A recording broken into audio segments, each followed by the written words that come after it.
All right, so here we are again. So we're actually in chapter 9 right now, which is our discussion about, among other things, labor markets.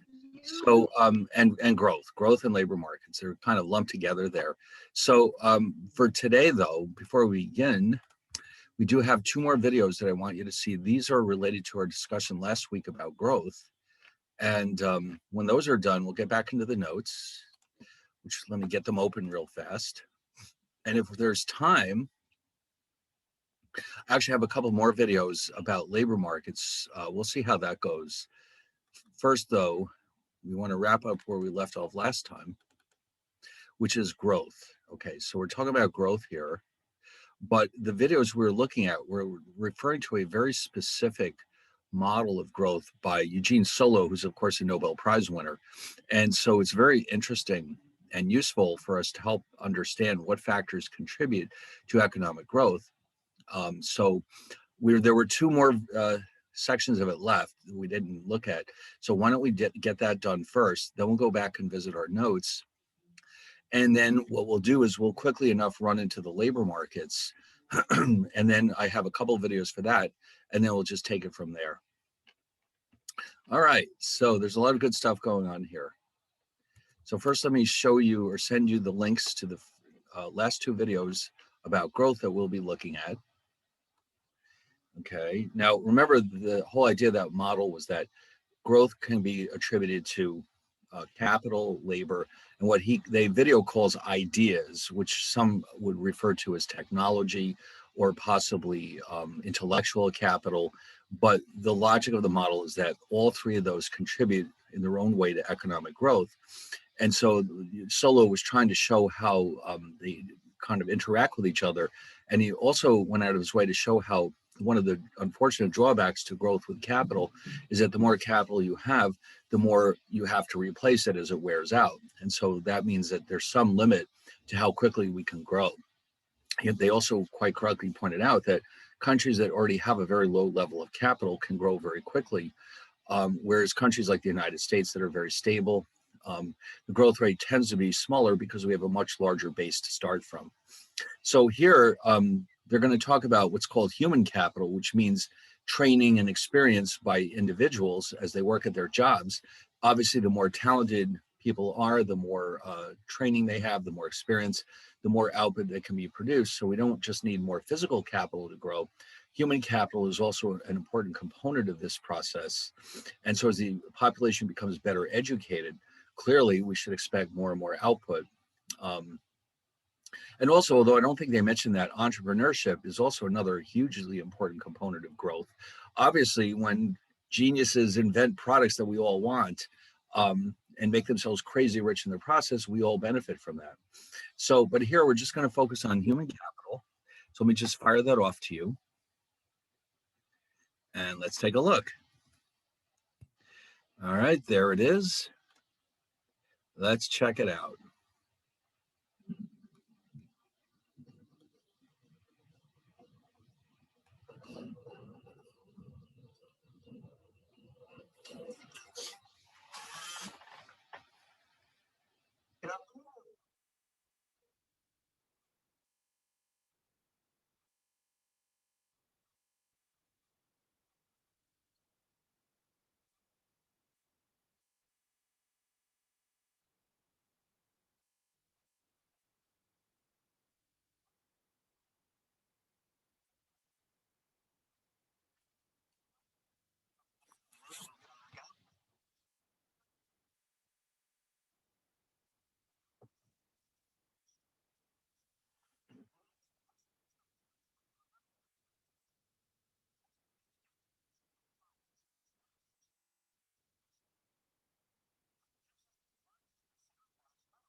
Is everyone basically done?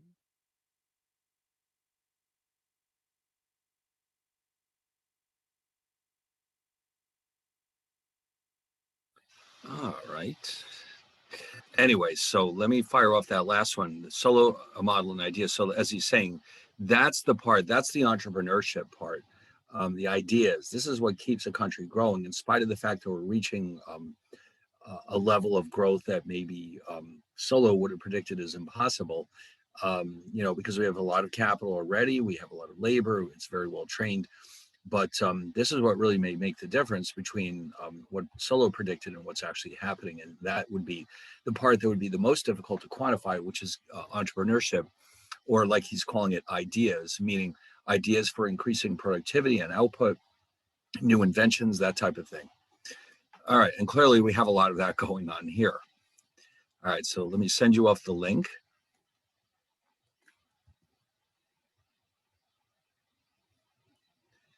And let's check this out.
All right, then. I think we're all done. Yeah.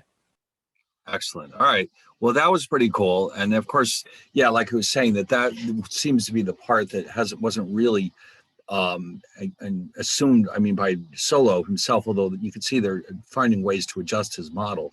Solow did win the Nobel Prize for that theory of his, so it obviously has some serious followers, but of course it does not, strictly speaking, incorporate what he's calling ideas into it. But I'm sure that economists have been working on it ever since to try to extend it into ways of determining how growth does increase as a result of ideas or inventions or increases in entrepreneurship, which produce more and more products for everybody. I mean, it stands to reason that when new things were invented, like Amazon.com, for example, or iPhones, that productivity will go up as a result because we can be more efficient no matter what we happen to be doing with our resources. Okay, so every so often some amazing new development comes along, and that certainly has a way of increasing our output and standards of living. And of course, it stimulates growth. So, but studying that is a very complex area because it's hard to quantify what do we mean by ideas or innovation. Okay, so there are people who specialize in this kind of thing, but I think we'll save that for another day. Right now, we want to go back to chapter 8 or 9 rather, and we just briefly really got started with this. We only did a couple of things here. We looked at how to calculate growth itself. What exactly do we mean by growth? And by the way, when we say growth, what we really typically mean is real GDP growth. That's really what's relevant because it's the growth of real GDP that determines what our standards of living are. I mean, other types of growth are important too, but this is what we're particularly interested in, is understanding how quickly real GDP growth goes up, because that's what ultimately determines our standards of living. Now, if this year's real, what we're going to do here is take this year's real GDP minus last year's and divide the difference by last year's real GDP to turn that into a percentage. Now, he mentioned in the video, he threw out the number 2.4%, although he didn't mention over what time frame. Realistically, U.S. GDP real growth rate has been in the neighborhood of 3% or so since at least the 50s or the 60s, and that's a very strong rate of growth. So 3% is enough to double our national income or real GDP every 25 years or so. So in other words, if we can keep that up, our economy will double basically once every generation. That's a pretty strong rate of growth. If it goes much beyond that, or at least historically, it's been the case that if growth got beyond that point, then we would often end up seeing an increase in inflation, which is what we don't want to see. But if it gets much below that, then we run into the risk of having more unemployment. So there's always going to be this balancing act by policymakers between stimulating growth, but also trying to keep inflation from getting out of hand, while also preventing unemployment from rising too much.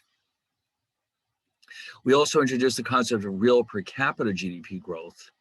And we were surprised to discover that while US GDP is the largest in the world, our GDP per capita is not. In fact, we were something like number 7th on that list.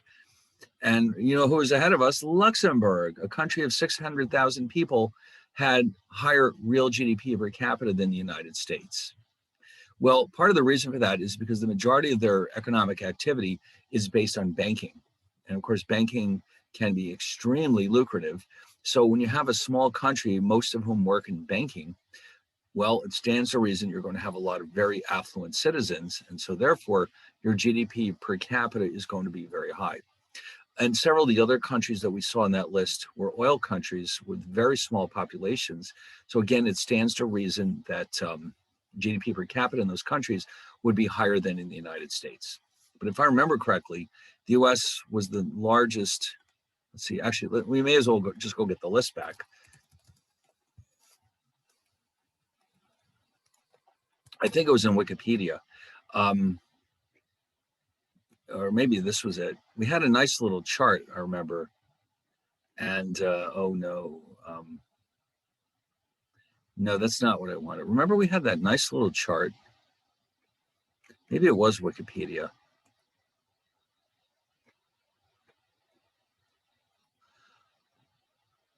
I think this was it. This would be per capita because you notice it's only $63,051. So yeah, Luxembourg is sitting on top. Oh yeah, Singapore. I forgot about Singapore. It's a tiny little country, and yet it's one of the most modern countries in the world. It's extremely advanced. Um, they have a lot of technology there, and they make a lot of their money by importing partially finished products and basically turning them into finished goods and services. So like if Apple needs motherboards to be wired properly, they may send them to Singapore for their laptops. Then Qatar, which of course is an oil wealthy country. And then we saw Ireland and Switzerland. They're ahead of the US. How is this happening? I don't know. And then, of course, Norway, we know that they have a lot of oil wealth as well. And then right after the US is Brunei. They have a lot of oil wealth. Macau is somewhere in China, I believe. I think it's a former Portuguese colony in China somewhere. United Arab Emirates, Hong Kong, another country that has essentially no natural resources, and yet they're still super wealthy. And then we work our way down the list to the Western European countries like Germany and Sweden and Finland. And then there's Canada, France, the UK, Japan. But then we move down the list a little ways. And we get down to the bottom here. We get some countries who are horrendously poor. Burundi. Somewhere in Africa, there's a country where the GDP per capita is $783 a year. I don't know how they can live like that. $783. I mean, I assume that buys a lot in Burundi, but still, that doesn't sound like very much. But anyway, so this is what GDP per capita is all about. So if the GDP per capita is growing over time, that means that people on average are becoming more affluent. And that's exactly what we want to see. Okay, now potential real GDP, we discussed this as well. This is what our GDP would look like if we did not waste any resources, if everything is being used efficiently. And so this is essentially the limit to what we can achieve with our given level of resources and technology. So hopefully we're at that point, but often we are not. And because, it's tough to be perfectly efficient like that. So what we're going to see here is a new curve, a new graph that will help us explain this. And that's called the aggregate production function. Now, in economics, we often see this word aggregate. It's simply a fancy word for total. All right, just keep that in mind. Aggregate just means total. Economists like to use fancy vocabulary, don't they? Yes, they do. So it's what we call a production function, which shows us how much real GDP we can make during a given year with different quantities of labor. Okay, we're holding everything else constant, and we're going to assume that the only variable input is labor. So here we go. Now this is what the curve looks like. If you notice, it increases at a decreasing rate. Real GDP is the vertical axis. The quantity of labor that's being employed is on the horizontal axis. Full employment coincides with the reaching of potential real GDP. Okay, so in other words, remember we define full employment as being the point where there is no cyclical unemployment. That doesn't mean there's no unemployment. There's still likely to be some structural unemployment. There's still likely to be some frictional unemployment. But full unemployment means there's no cyclical unemployment. Everyone who wants a job and who has the appropriate skills has one, or soon will have one. And so at that point, we reach what is called potential real GDP. So that means, but the way this graph is written, that we can't actually go past that point, can we? No, not really. Because we've already used up what everybody's available. And so we reach that point. If there's any cyclical unemployment, then we'll find ourselves falling short of our target, which is always to reach a potential real GDP.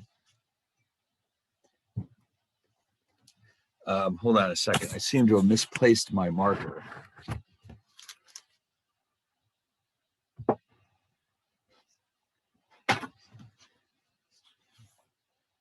Here it is, of course, rolled right out of the way.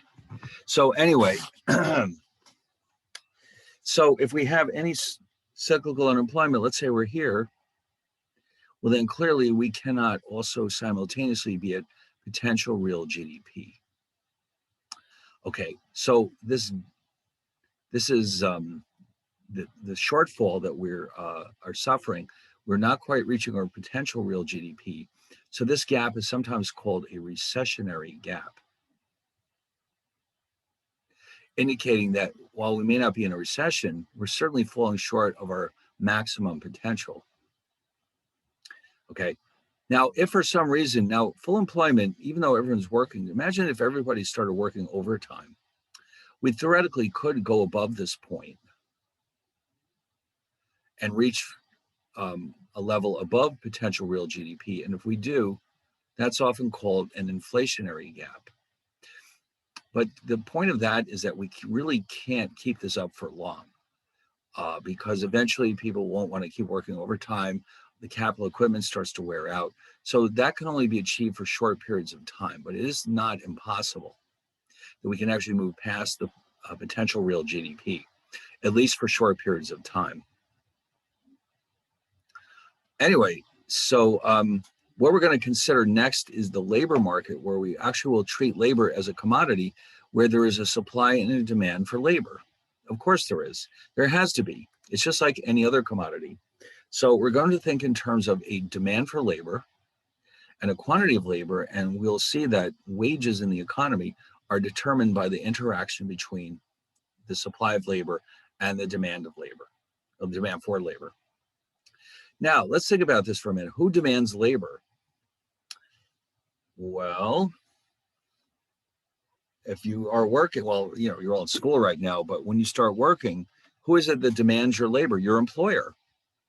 So most of the demand for labor comes from private companies, but a lot of it also comes from the government. A lot of people work for the government. So the demand for labor, in the case of private companies, depends on how productive that labor is. And ultimately, what they're really concerned about is the real wage rate. In other words, how much are we actually paying you compared to how much you are producing for us and its value.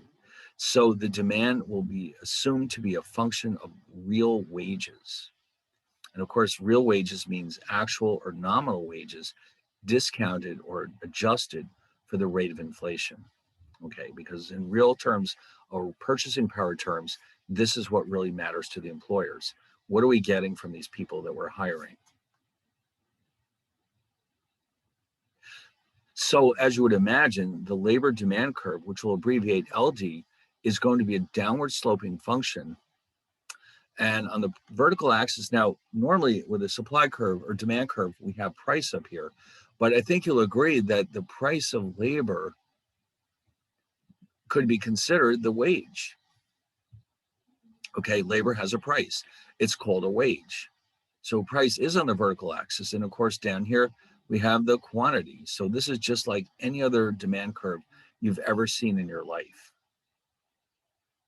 Okay. So, how about the supply? Who supplies labor? Us, individuals. You and I decide whether or not we should work. And so we as individuals are the ones who ultimately supply labor to the marketplace. Now, as you can probably guess, the higher the real wage rate, the more we will want to work. Okay. So imagine yourself, think about this for a second. Imagine yourself being just about ready to retire. You're thinking, I've had enough of this crap. I don't want to work anymore. And all of a sudden, somebody calls you up and says, listen, we got this new job opening. We'll pay you $500,000 a year. Well, you might say to yourself, oh, okay, the retirement can wait. That's a lot of money. I'm going back to work, baby. Okay. But if they called you up and say, listen, we got this job down here that pays $20,000 a year, you might say, you know what, never mind. I'll just go ahead and retire and enjoy myself. Or even if you're in school, I mean, suppose that as a college student, you have the opportunity to work at the local Staples, wherever it is. I don't even know. Imagine the following two scenarios. Scenario one, they offer you $8 an hour. And you might say to yourself, you know, that's not a lot of money. Maybe I won't bother. It'll interfere with my studying. But if they said, no, it's $30 an hour now, You might say to yourself, well, I don't really need that much free time, do I? Maybe I should go work for Staples. So obviously, the more you can earn from working, the more you're going to work. It's a very simple idea. Higher wages always means more people want to work. So the supply of labor, as you can probably guess, is upward sloping. And again, the real wage is simply the price of labor. Down here, of course, is the quantity of labor. Now, obviously, we're going to bring them together and we're going to determine the equilibrium real wage rate. You had to see this coming a mile away, right? Once you've been exposed to supply and demand curves, you'll recognize that ultimately the point of them is to determine the equilibrium price of that commodity, whatever it happens to be. So let's take a look at this. Well, this is again no different than any other equilibrium graph you've ever seen in your life. You've got your equilibrium real wage rate, and here you have your quantity of labor. If the wage rate rises above, let's say that in real terms, remember, this is real terms. Let's say this is $25 an hour. And at that wage rate, there's, 20 million people working. This is, let's say, for a state, not the entire country. Suppose that the wage rate drifts up a little bit here. Let's say it starts creeping up to around 30. You have, just like in any other market, a surplus. More people will come out of the woodwork to look for work when the wage is so high. But of course, if this is not profitable for the employer, they're not going to want to pay $30 an hour, and the wage will gradually drop back down again. But on the other hand, if the wage rate is 20, a lot of people who would have worked are going to turn that down. And so we end up with a shortage, which means it's a signal to the employers that they have to raise their wages. Otherwise, they'll have no employees and they won't be able to produce their products. All right, so this is our labor supply and demand framework. We're going to need this to analyze what comes next. All right, so just keep in mind, labor is a commodity like many other things, and it has a demand and a supply. And where they come together, we can determine the equilibrium real wage rate and the equilibrium quantity of labor. Now, here's a good question. What causes potential real GDP to grow over time? Okay, now some of this is touched on in the Solow model, but we're going to assume here that potential real GDP increases mainly due to two factors. One, there's simply more of labor available, and number two, labor becomes more productive. Right? Now, when we say productive, we mean that we can produce more output with the same quantity of labor. Okay, so like, I don't know, imagine that productivity can grow, labor productivity itself can grow for several reasons, such as increased training and education, more experience, and then more advanced, more capital equipment to work with, and then more advanced technology. All right. So, I mean, imagine a situation where, imagine you've got a Starbucks, just for the fun of it. Let's imagine a Starbucks where the owner is very opposed to technology. And so when you go into this Starbucks and you say, I want a Frappuccino, the employee has to take a bag of ice and smack it with a hammer just to smack up the ice and mix it together in your drink. How productive is that worker likely to be compared to a normal Starbucks where they have blenders to do all that for you? So advances in capital equipment, the amount of capital equipment, advances in the quality of the equipment, along with the actual training of the employees, all of these can increase the productivity of labor. Okay, so so that's one of the main factors that raises potential real GDP, higher productivity. But what about the supply of labor? Well, this can come from many sources, such as increased hours worked by workers. In other words, they may stick around and work overtime.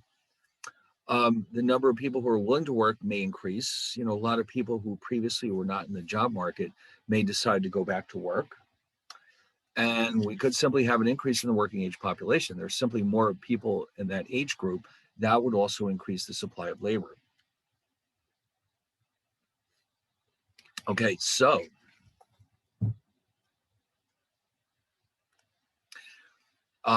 so an increase in the supply of labor means that more labor is being employed and the real wage drops. Now that's the key detail from the perspective of an employer.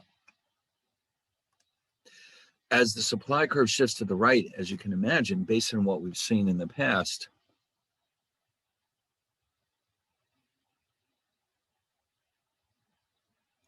let's call this W1 and Q1. And we'll call this W2 and Q2.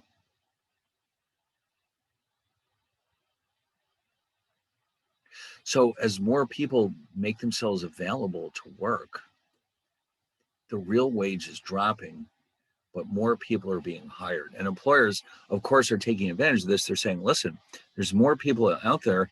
We can have our pick of the people out there. We can also pay them less money to do more work.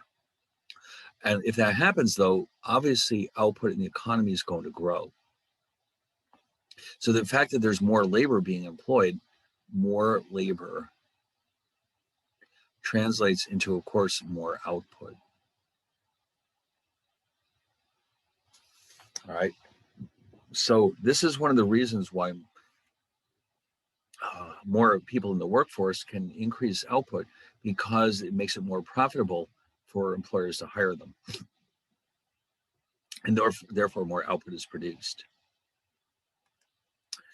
Now, so since more labor is employed, real GDP rises. There's a movement along that aggregate production function that we saw earlier, from the original level of output to the higher level of output. All right, let's look at this graph for a second. You see, in other words, all we're seeing here is that we're moving up the curve. This is the aggregate production function, it's called.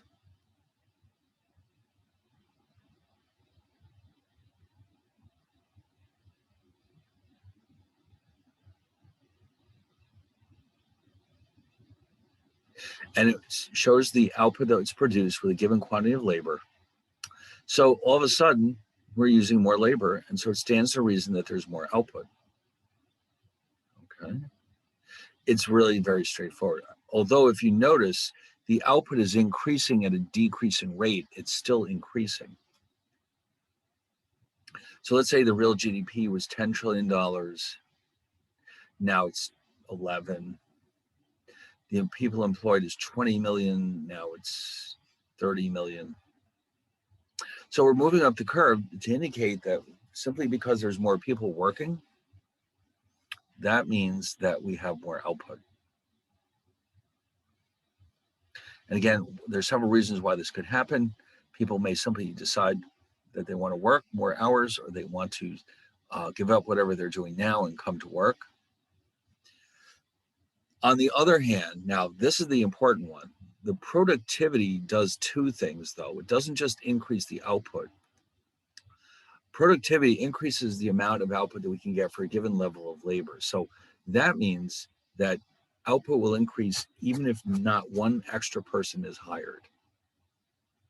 Now, on this graph, you can see that that can't happen on that same production function. The only way I can get more output here is to have more labor. So how can I have more output with the same amount of labor? It seems like a paradox, doesn't it? How can this be? Well, it can't be. So why don't we see what happens next? Oh, the entire curve has to shift up. And that's because of higher productivity. So we still have our same level of full employment, and yet somehow our output is going up.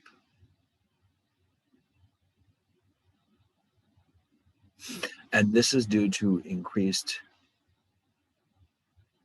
productivity.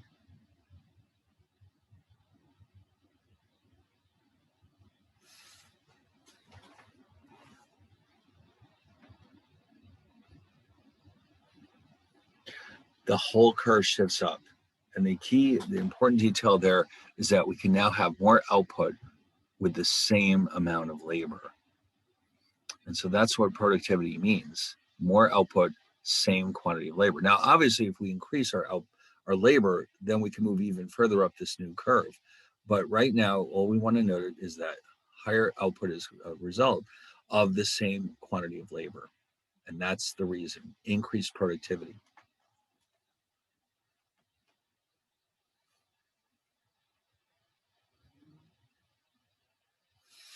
All right, does that make sense to everyone?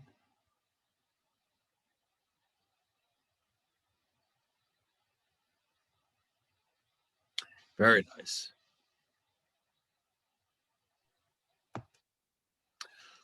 So,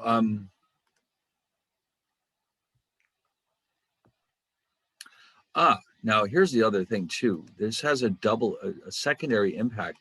As labor becomes more productive, the demand for labor will grow because you're getting more bang for the buck, so to speak, out of every employee that you hire. Because productivity is higher, that means employers will want to hire more workers at every wage. So the demand curve shifts to the right. And as a result, just because of the higher productivity,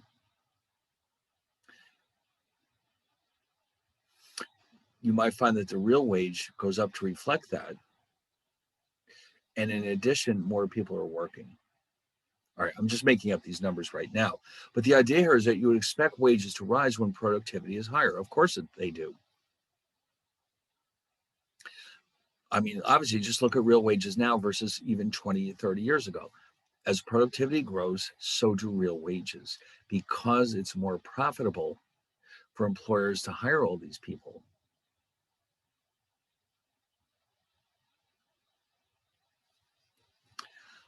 So when we look at our curve, you'll see that not only are we going straight up, but then we're moving up even further. So the original output is here, original quantity.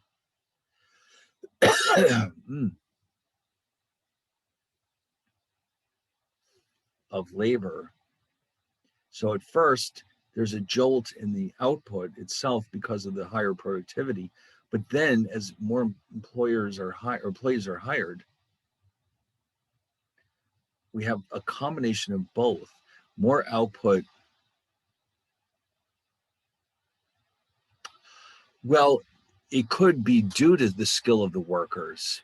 There could be several reasons for it, but yes, if the workers become more skilled at their jobs, if they acquire more training, if they're just getting better because of experience, that also raises productivity. Absolutely. The bottom line is they can produce more than they could before. Okay, so when you start a new job, obviously you're not very productive, but you get better as you go along. And so obviously the employers benefit from that. And that's why they can eventually start to give you higher and higher salaries. But anyway, here's the new quantity of labor. So we've got two things going on here. We didn't just stay in the same curve. The curve shifted up because of higher productivity.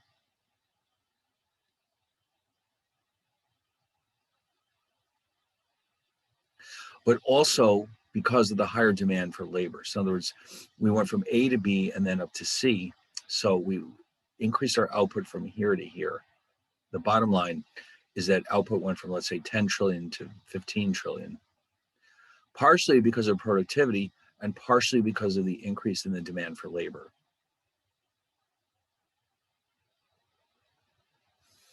All right, so there's two effects going on here. More productivity and a higher demand for labor. The bottom line, though, is that what we see is much higher GDP as a result of this. That's the bottom line.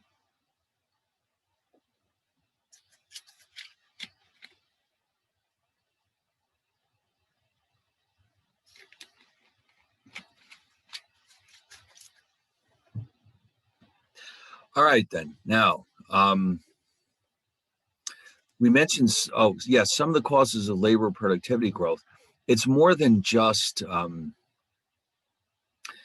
training and skills. There's other things going on here too. For example, investment. Now, they mentioned investment and saving several times in the videos about the solo growth model. And the bottom line, though, is that here's why: because investment requires there to be saving available to borrow and invest. In other words, when you invest, let's say you're Apple and you're developing a brand new product, where are you getting that money from?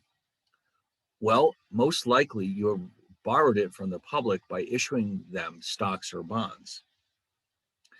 If nobody had any savings, well, then there's no way you can invest in that new product, and it just simply disappears. So in order for there to be investment, there has to be saving, enough saving to cover it.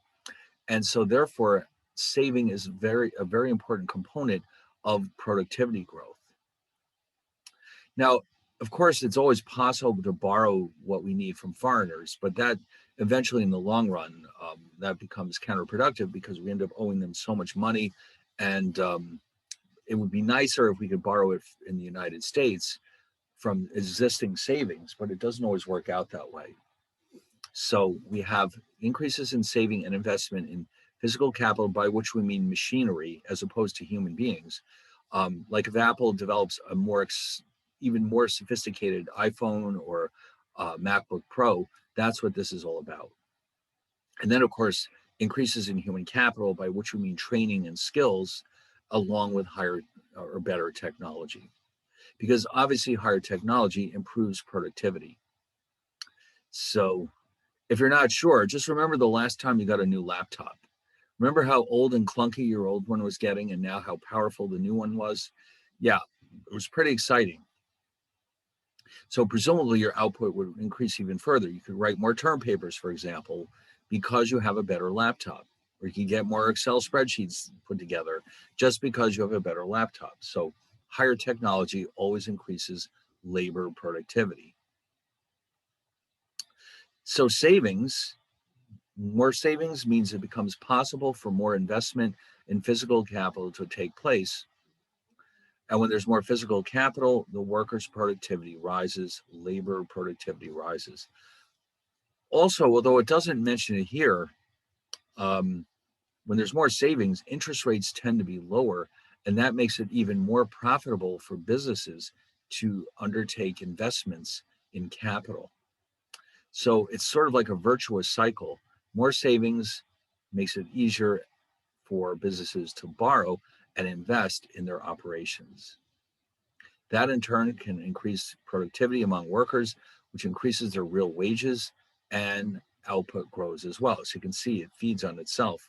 It's all good. That whole chain of events is very good for everybody. All right, now. So for example, quick example, a firm is using outdated computer equipment. The productivity of employees could be increased by buying new equipment. Okay, clearly more computers, more powerful computers make their jobs easier, especially if you're designing software or something like that. If you're doing graphic design or something along those lines, you've got to have the best computers. Otherwise, your productivity will be very limited.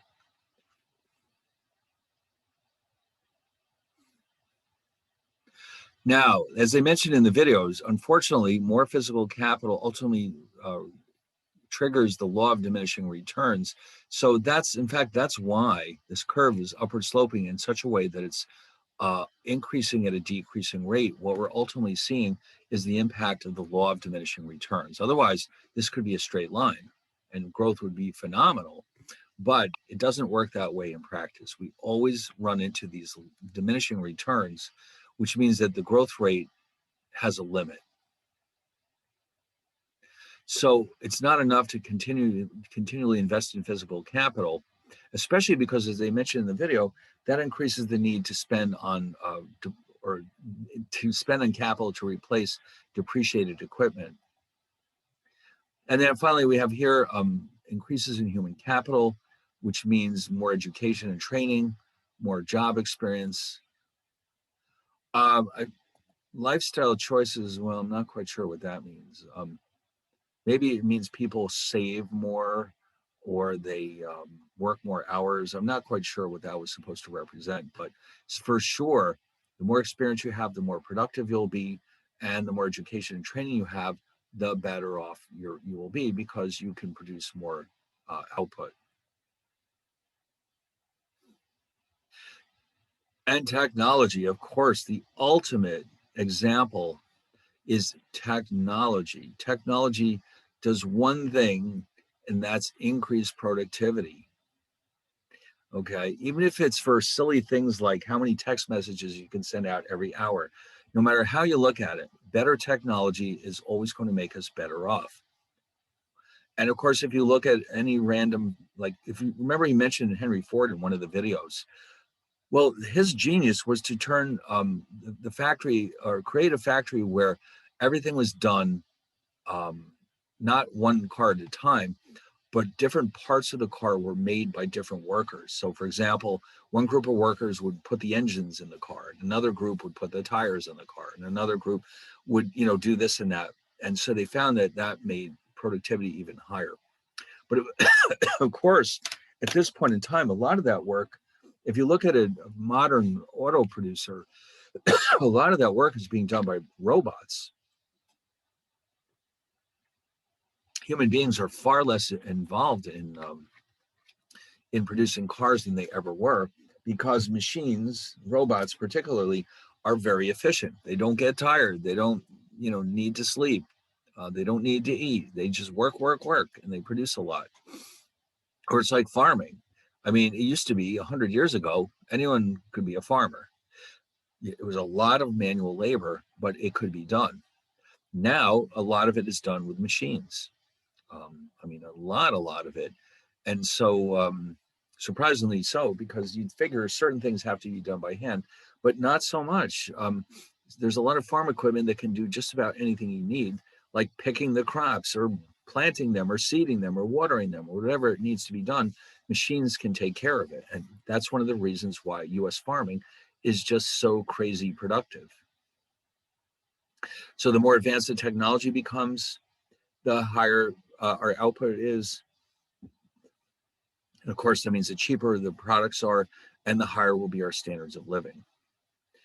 In fact, maybe later on we can find some videos about how productivity or technology has affected these different sectors of the economy. But right now we have different theories of growth. Solo just happens to be one of the more famous ones. But before we do that, I did mention before, I have a couple of videos about labor markets that I'd like you to watch. So let's take a look at the first one right now. Hold on one second. And let's take a look at this.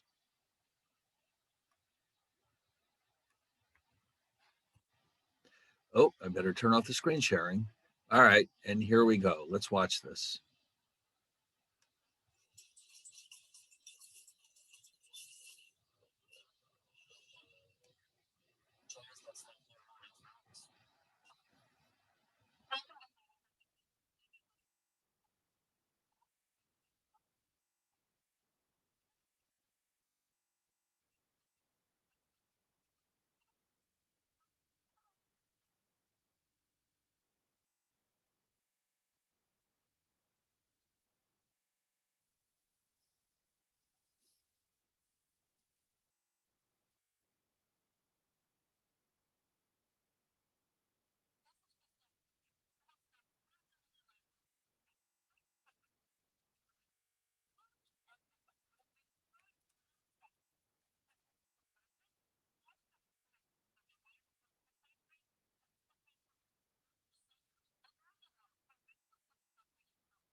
an hour for his pretzel skills. The owner will point out that they can easily hire other people for much less.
All right, well, then we've got another one here, which is about just the labor market.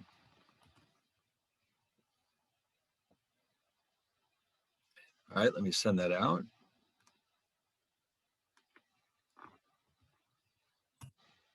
All right, let's check this one out.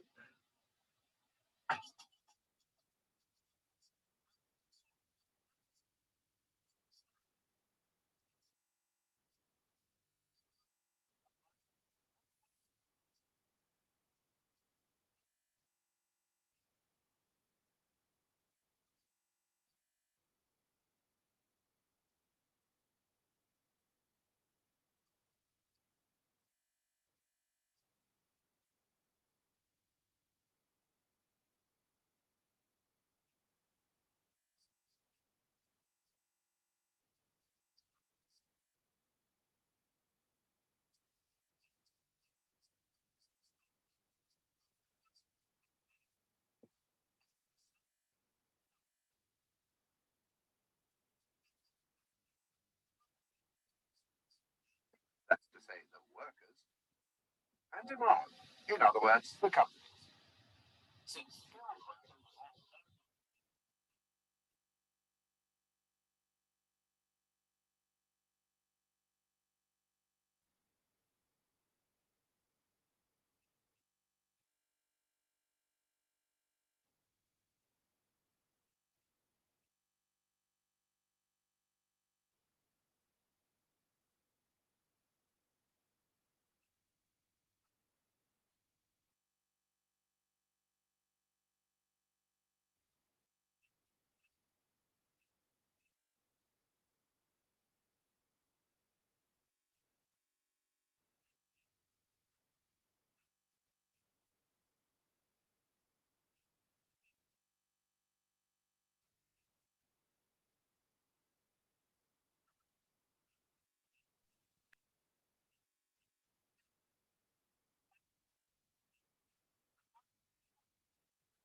Well, that was kind of fun. It also certainly introduced new issues that we didn't think about in the other videos. Um, even things like national history or the different cultures and everything. But they did mention that there are a lot of ways we can deal with unemployment. Some of them are better than others, and they all have different consequences. Ultimately, what really changes is who bears the burden of these policies. But anyway, now I did mention before that it would be interesting to find a video about how farming is based on such high technology now. And I think I may have found one that looked pretty good. So let's check this one out. It's supposed to be about how farming is highly technical, whereas it didn't used to be, of course, and how a lot of what we buy and eat is being produced by ultimately by machines. So let's see how that goes. All right, so fire this over there. Hold on one second. Yeah, this one I haven't seen before, so I can't promise you it's really good, but it looked promising when I was looking at it. All right, hold on a second. All right, there we go. Let's check this one out now.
Hmm.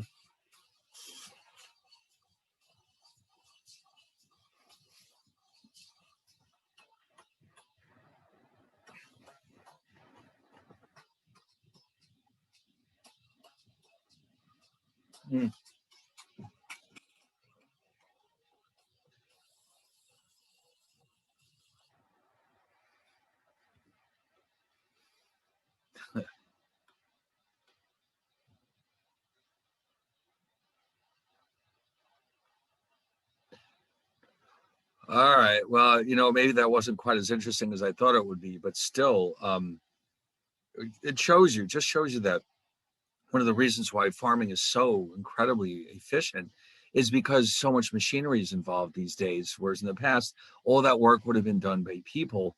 And in fact, even right now at this point in time, I'm sure there's a lot of countries where all that work is being done by manual labor. Oh, why is it scary?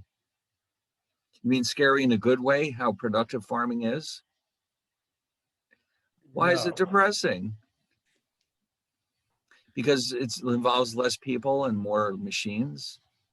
No, it was just like they were showing all those videos of the chickens getting like stuck in these really tiny crates. Oh, yeah, that's true. Yeah, but they may have been sending them off to the market though. Yeah, that's true. I don't know what that was all about, but they were weighing the sheep without hurting them, and they were feeding the cows without people having to be involved. And so yeah, you're right. I mean, I was hoping to see some machines that are actually, for harvesting the crops and that type of thing. But yes, but at least, the thing is, the bottom line is food is so plentiful now compared to even 50 or 100 years ago.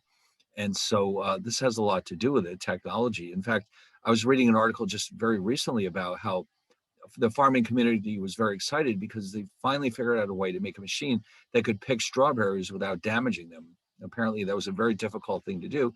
And now all of a sudden, strawberries become cheaper than they ever were before because of the new technology. So a lot of economic growth, as you can see in the different sectors of the economy, are heavily driven by technology. And, we could have just as easily picked auto manufacturing or in a lot of other industries that are far more technically advanced than they were in the recent past. And of course, as a result, in fact, I was just watching, I think I may have mentioned this already, a video a couple of weeks ago on TV about how Wise Potato Chips makes their potato chips. And it's almost 100% done by machines. There's almost no human interaction at all. It's surprising to see what some of these machines can actually do. It's beyond belief, in fact, how quick and efficient they are. But this is one of the ways in which technology improves, and it raises our standards of living, and the economy grows. And so, I agree with you. I was hoping they weren't going to.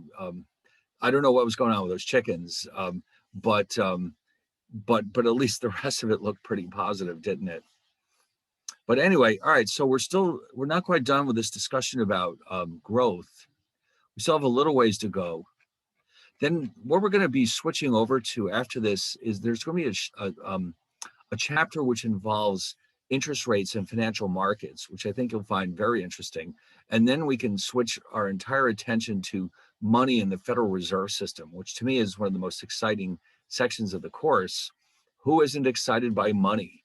I've never met such a person. So for now, we just have a little bit here to wrap up before we can dive into interest rates and financial markets. And then that will be followed up by a very intensive discussion about money and the Federal Reserve System. So we've got a lot to look forward to. But in the meantime, it's already 2:00, so I guess we better get out of here. So I'll see you all on Thursday. Sounds good. All right, see you Bye, then. Professor. Have a great Okay, week. bye. Thank you. Thank you. See you later. Professor, Yes. I wanted to confirm that you got the email of my midterm because I sent it to your Gmail, not the regular Oh. purchase one, because my I purchase wasn't working. all right. All right. Look, I can't see what your name is on the screen. I sent another email to your purchase one today earlier, so hopefully like you All right. can. Okay. I'll take a look at it later on. Yeah, I started out with the purchase account emails, and then I'm working my way back to my Gmail accounts. As soon as I find it, I'll write back to you and let you know what happened. Okay. Professor, Yes. it's me, Tehran. Yeah, Uh-huh. I emailed you to see if I could like do the give you the midterm because I have so many technical difficulties with my laptop, so I wasn't able to get to. Oh, get is it to- ready now? Yeah, it's my Oh. midterm is not ready. I just hope is there an app a site that you have because I couldn't No, get no, to. no. All you have to do is take pictures of it with your camera on your phone and then email it back to me. Take pictures of what the midterm. Yeah, your answers. Okay. And so, but the midterm is posted on the Moodle, right? It is. Yes, it is. And so you want me, okay, so take pictures and Right. email it. You're right. Write everything down on a piece of paper like you were taking a normal test.